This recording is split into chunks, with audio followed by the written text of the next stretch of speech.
വീട് എങ്ങനെയുണ്ട്? വീട് കുഴപ്പമൊന്നുമില്ല. വീട് ആ, ഉഷാറാ. അല്ല ഒറ്റയടിക്ക് ഞാൻ പന്താവൂരെന്ന് പറഞ്ഞ പിന്നെ അത്രയും മുഖം കണ്ട് പരിചയമുള്ള പേര് ആളായിരിക്കും. പെട്ടെന്ന് കിട്ടുന്നില്ല. പിന്നെ അപ്പൊ ഇവനോട് ഞാൻ പറഞ്ഞ് പിന്നെ യൂട്യൂബർ പിന്നെ പന്താവൂരല്ലേ ചോദിച്ചു. അപ്പൊ എനിക്ക് അത്ര ഓർമ്മയില്ല ആരാണെന്ന് വെച്ചു. ഞങ്ങള് വെറുതെ കൈ കൊണ്ട് കട്ടിയതാ. അപ്പൊ ഞാന് പിന്നെ ഹുദവിയാ ആണോ? ശരി. അല്ല ഞങ്ങൾ വീടിൻ്റെ ഉള്ളിലൊക്കെ കയറി നല്ല കണ്ടാ എന്ത് രസമാണ് ഇവരുടെ ആ ഒരു ഹോളൊക്കെ കാണാൻ. പിന്നെ ഒരു സ്റ്റഡി റൂം വേറെ തന്നെ കൊടുത്തിട്ടുണ്ട്, ഡൈനിങ് ഹാള് സെപ്പറേറ്റ് വേറെ ഉണ്ട്, പിന്നെ റൂമുകളൊക്കെ നല്ല സൗകര്യമാണ്.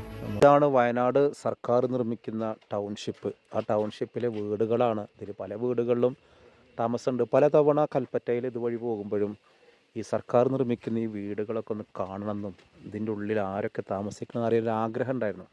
410 വീടുകൾ നിർമ്മിക്കുന്നുണ്ട്. ഒരു 5 സോണുകളിലായിട്ട് 170ഓളം കുടുംബങ്ങൾ താമസിക്കുന്നുണ്ട്. വയനാട് ദുരന്തത്തിലെല്ലാം നഷ്ടപ്പെട്ടു പോയ ആളുകൾ, കുടുംബവും കൂട്ടക്കാരും വീടും പ്രിയപ്പെട്ടതൊക്കെ ഇപ്പോൾ അവരാ സ്വപ്നങ്ങളൊക്കെ തുന്നിച്ചേർത്ത് സർക്കാർ നിർമ്മിച്ച് നൽകിയ ഈ വീടുകളിൽ താമസിക്കുകയാണ്. ഈ വീടുകൾ താമസിക്കാൻ വലിയ പ്രാപ്തമല്ല, ചോരുന്നുണ്ട് എന്നൊക്കെ ആരോപണങ്ങളുണ്ടായിരുന്നു. പക്ഷേ ആരോപണങ്ങളൊക്കെ അടിസ്ഥാനരഹിതമാണെന്നുള്ളതാണ് സത്യം. ഇപ്പോൾ അതിൻ്റെ നിർമ്മാണങ്ങളൊക്കെ അത്ര വേഗതയിലൊന്നുമല്ല. ഇവിടെ എത്തിയപ്പോഴാണ് നമ്മുടെ ചാനൽ കാണുന്ന ഒരു നാസിർ ഖാനെ കാണുന്നത്. നാസിർ ഖാടെ മോനൊരു ഹുദവി കേട്ടോ. മൂപ്പരിതാ നമ്മളെ കണ്ടപ്പോൾ സന്തോഷത്തോടു കൂടി സ്വീകരിക്കാൻ വന്നു. അപ്പോൾ ആ വീട് കാണുന്നത് ആഗ്രഹം പഠിച്ചോ കേട്ടു എന്ന് പറയാം. നാസിർ ഖാടെ മോന് സന്തോഷത്തോടു കൂടിയാണ് സ്വീകരിച്ചത്. നാസിർക്ക് അവിടെ ഉണ്ട്. അങ്ങനെ ഞങ്ങൾ ആ വീടിനുള്ളിൽ ചെന്നു. മാഷാ ഒരുപാട് സന്തോഷം. നാസിർ ഖാടെ മോന് അടുത്ത വർഷത്തോടു കൂടി ഹുദവി കോഴ്സൊക്കെ പൂർത്തിയാവും. ഇതാണ് നാസിർ ഖാൻ. നമുക്ക് നാസിർ ഖാൻ്റെ വിശേഷങ്ങളൊക്കെ ചോദിക്കാം. ഉമ്മ പിന്നെ ഞാന് വൈഫ് മോന് മോന് ഹുദവി. നിങ്ങൾക്ക് എന്താ പരിപാടി? ഞാന് പിന്നെ ഒരു കുൾബറ എവിടെ? പിന്നെ കൽപ്പറ്റയില മീനങ്ങാടിയിൽ. ഇപ്പം ഇന്ന് ഞായറാഴ്ച ആയതുകൊണ്ട് ലീവാക്കല. എങ്ങനെയുണ്ട് വീട്? എങ്ങനെയുണ്ട്? വീട് കുഴപ്പമൊന്നുമില്ല. വീട് ഉഷാറാ. നല്ല അടിപൊളി സെറ്റപ്പ് ആണല്ലേ? വീട് ഉള്ളത് പിന്നെ ചെറുതാണെങ്കിലും ഉള്ളത് വൃത്തിയിൽ ചെയ്തിട്ടുണ്ട്. അതായത് എല്ലാം നല്ല ഇത് നമ്മുടെ സുഹൃത്തുക്കളാ. ഇത് MES അധ്യാപകനാണ്. മറ്റേ മലേഷ്യയിലെ ബിസിനസ്സുകാരനാണ് അയാള്. ഞങ്ങൾ കണ്ടിട്ടേ ഒറ്റയടിക്ക് ഞാൻ പന്താവൂരെന്ന് പറഞ്ഞ പിന്നെ അത്രയും മുഖം കണ്ട് പരിചയമുള്ള ആളായിരിക്കും. കിട്ടുന്നില്ല. പിന്നെ അപ്പൊ ഇവനോട് ഞാൻ പറഞ്ഞ് പിന്നെ യൂട്യൂബർ പിന്നെ പന്താവൂരല്ലേ ചോദിച്ചു. അപ്പൊ എനിക്ക് അത്ര ഓർമ്മയില്ല ആരാണെന്ന് വെച്ചു. ഞങ്ങൾ വെറുതെ കൈ കൊണ്ട് കട്ടിയതാ. അപ്പൊ ഞാന് പിന്നെ ഹുദവിയാ ആണോ? ശരി. ഹുദവി അപ്പൊ ലീവിലാണ്. നിങ്ങളപ്പോ എവിടെയായിരുന്നു ആദ്യം താമസിച്ചത്? മുണ്ടക്കൈ തന്നെ. കുടിവെള്ളത്തിന് ഇപ്പൊ നമുക്ക് പൈപ്പ് ലൈനാണ്.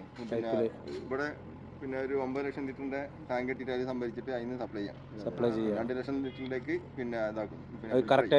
വെള്ളം ഫുൾ ടൈം ഉണ്ട്. ഫുൾ ടൈം ഇപ്പൊ പൈപ്പ് തുറന്നു കഴിഞ്ഞാൽ അപ്പൊ മറ്റേക്ക് വെള്ളം ചാടി കൊണ്ട് ഓട്ടോമാറ്റിക് ആണ്. എപ്പോഴും വൈദ്യുതിയും സോളാറും ഉണ്ടല്ലോ അല്ലേ? സോളാർ ചാലു ആയിട്ടില്ല. എല്ലാവരും സോളാർ വെച്ച് ചാലു ആയിട്ടില്ല. ഏതൊരു നൗഫലിന്റെ വീട് പണ്ട് ചോർന്ന് എന്നൊക്കെ പറഞ്ഞു. അത് എവിടെയാണ്? കുറച്ചും കൂടി അപ്പുറത്തേക്കാണ്. ആ വീടിന് മാത്രം പ്രശ്നം ഉണ്ടാകുന്നുള്ളൂ. 2-3 വീട് ചെറുതായി ചോർച്ചുണ്ടായിരുന്നു. പിന്നെ അതിന്റെ മുകളിൽ ഇവര് പിന്നെ ഇതാക്കി റെഡിയാക്കി സ്റ്റേറ്റിന്റെ ഉള്ളില് ഒരു പള്ളിയുണ്ട്.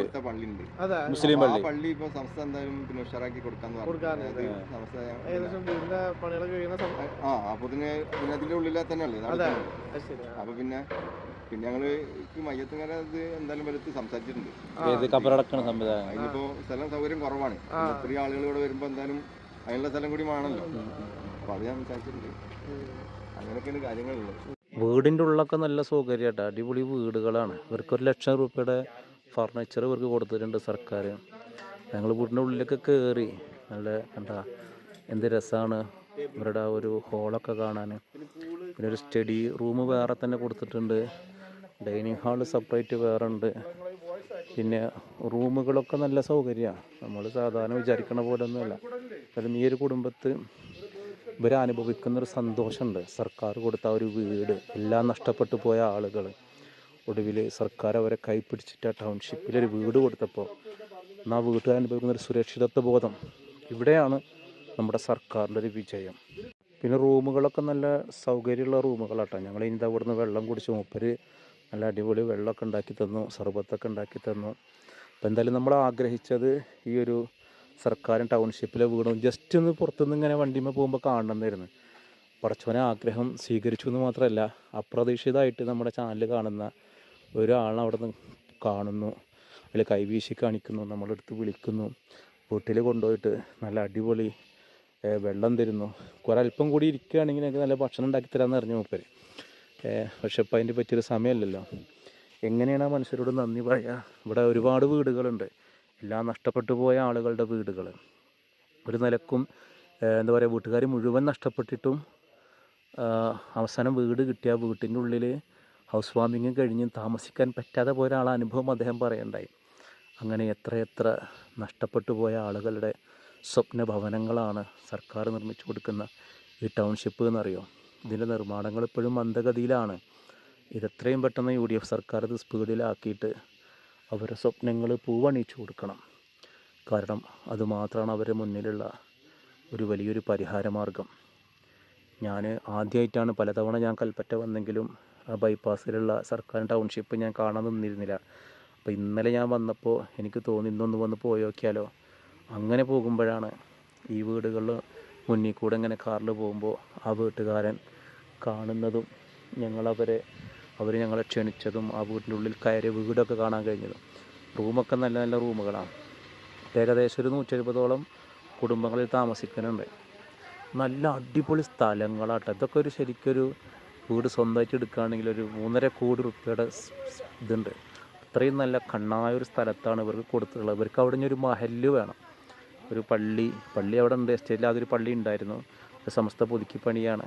ഇനി അവിടെ ഒരു ഖബറിസ്ഥാനൊക്കെ ഉണ്ടെങ്കിൽ ഇവർക്ക് ഇവരുടേതായൊരു മഹല്ല് തന്നെ അവിടെ രൂപപ്പെടും. എന്തായാലും സർക്കാരിൻ്റെ നിർമ്മാണ പ്രവർത്തനങ്ങളൊക്കെ വേഗത്തിലാവട്ടെ. എല്ലാം നഷ്ടപ്പെട്ടു പോയ മുണ്ടക്കൈ ചൂരൽമലയിലെ ദുരിതബാധിതരുടെ സ്വപ്ന ഭവനങ്ങൾ എത്രയും പെട്ടെന്ന് ഉയരട്ടെ, നമുക്ക് പ്രാർത്ഥിക്കാം. അപ്പോൾ ഇതുപോലെയുള്ള കുറേ മനുഷ്യരുടെ ജീവിതങ്ങളും സ്വപ്നങ്ങളുമാണ് നമ്മളിവിടെ കണ്ടത്. രാഷ്ട്രീയമായ വിയോജിപ്പ് കൊണ്ട് ഈ വീടുകളെ ഇകഴ്ത്തുന്ന ആളുകളുണ്ട്. അനാവശ്യമായിട്ട് ഈ വീടുകൾ എന്തെങ്കിലും പറഞ്ഞു കഴിഞ്ഞാൽ അപ്പോൾ തന്നെ സൈബർ ആക്രമണം നടത്തുന്നവരുണ്ട്. അതിലപ്പുറം നമുക്ക് യാഥാർത്ഥ്യങ്ങളോട് പൊരുത്തപ്പെടാം. ഇതിൻ്റെ നിർമ്മാണ പ്രവർത്തനങ്ങൾ അത്ര സ്പീഡല്ല എന്നുള്ളതൊരു യാഥാർത്ഥ്യമാണ്. പക്ഷേ UDF സർക്കാർ എത്രയും പെട്ടെന്ന് ഇതൊന്ന് സ്പീഡാക്കിയിട്ട്, അവർക്കൊരുപാട് ഇനിയും ബാക്കിയുണ്ട്. ചില വീടുകളൊക്കെ അതിൽ 5 സോണാണ്. 5 സോണിൽ പല സോണുകളിലും ചിലതിലൊക്കെ താമസമായിട്ടുള്ളൂ. മൊത്തത്തിൽ 410-ലധികം വീടുകളാണ് സർക്കാർ നിർമ്മിച്ചു കൊടുക്കുന്നത്. എന്തായാലും ഇവിടെ വന്നിട്ട് നമ്മളൊന്ന് കാണേണ്ടതാണ്. ഇത് പൂർത്തിയായി കഴിഞ്ഞാൽ കേരളത്തിലെ ഏറ്റവും സുന്ദരമായ സ്ഥലത്ത് ഏറ്റവും സുന്ദരമായ വീടുകളാണ് ഇവർക്കുള്ളത്. നഷ്ടപ്പെട്ടതിനൊന്നും ഇത് പരിഹാരമില്ല എന്നറിയാം. എന്നാലും കൈപിടിക്കാൻ അന്നത്തെ സർക്കാർ കാണിച്ച മനസ്സുണ്ടല്ലോ, എന്നെ അഭിനന്ദിച്ചേ പറ്റൂ.